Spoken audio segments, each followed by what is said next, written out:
De volta para o passado? Esse é o assunto da coluna de hoje do professor Dr. Janguier Diniz, reitor da Uninassal, Centro Universitário Maurício de Nassau. Os recentes debates envolvendo a aplicação da tecnologia na educação para que a modalidade à distância seja incentivada nos ensinos médio e superior têm motivado uma espécie de demonização de toda a proposta e até do tema.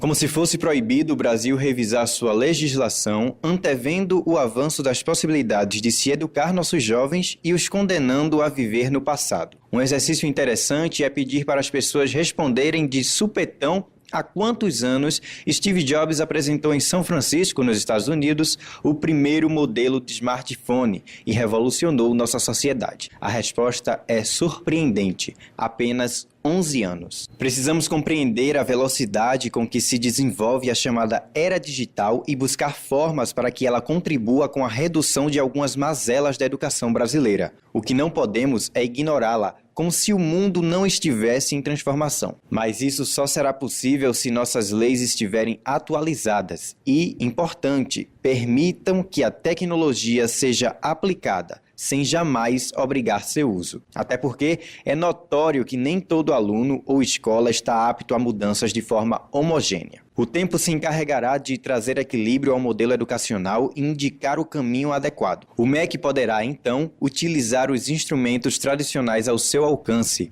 como portarias e decretos, para adequar a legislação. No ensino médio, por exemplo, que concentra 88% dos alunos na rede pública, ao invés de lamentar a eterna falta de bibliotecas, laboratórios e professores, bem como a dificuldade com o transporte, devemos refletir de que forma computadores portáteis e smartphones podem amenizar a deficiência de aprendizado que os jovens apresentam em sua formação, causada pela falta de infraestrutura. A discussão na educação superior, com 75% dos estudantes nas instituições particulares, passa pelos mesmos questionamentos. Conselhos profissionais querem fazer crer que o aluno não pode ter parte de seu aprendizado à distância. Tentam criar uma falsa impressão de que se incentiva a formação de um enfermeiro, por exemplo, que nunca esteve presencialmente com seus professores, sendo que isso jamais foi sequer cogitado. A regulamentação do MEC prevê que atividades presenciais obrigatórias definidas em diretrizes curriculares nacionais continuem sendo realizadas.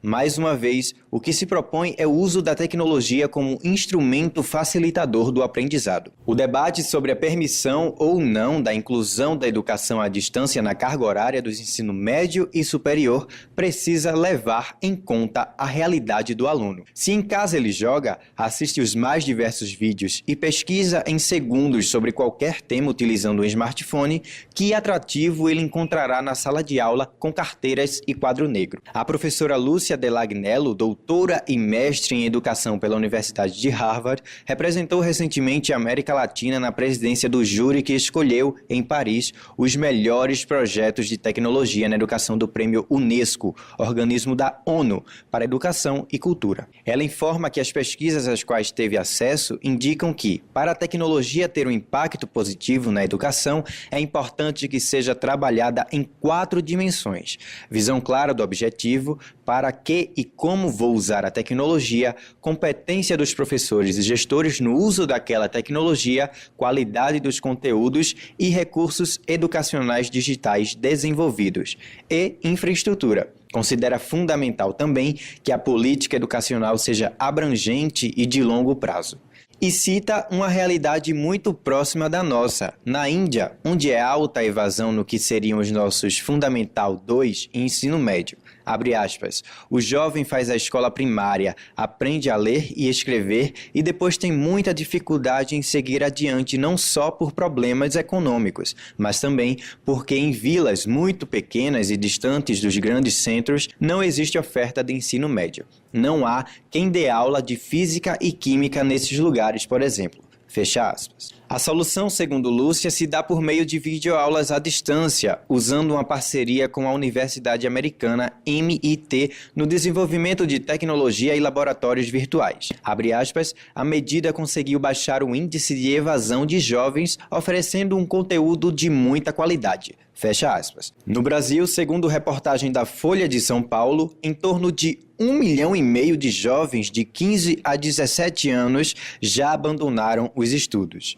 Mesmo assim, ao invés de fazermos nosso dever de casa, vemos entidades respeitáveis e especialistas ignorarem as chances de mudar nossa realidade e pedirem ao ministro Mendonça Filho que impeçam a iniciativa do Conselho Nacional de Educação de abrir a possibilidade da utilização da modalidade à distância no ensino médio. Por que não enxergamos que o problema do Brasil está justamente na falta dos pontos que a professora Lúcia indicou, política educacional abrangente e de longo prazo, e não no uso da tecnologia?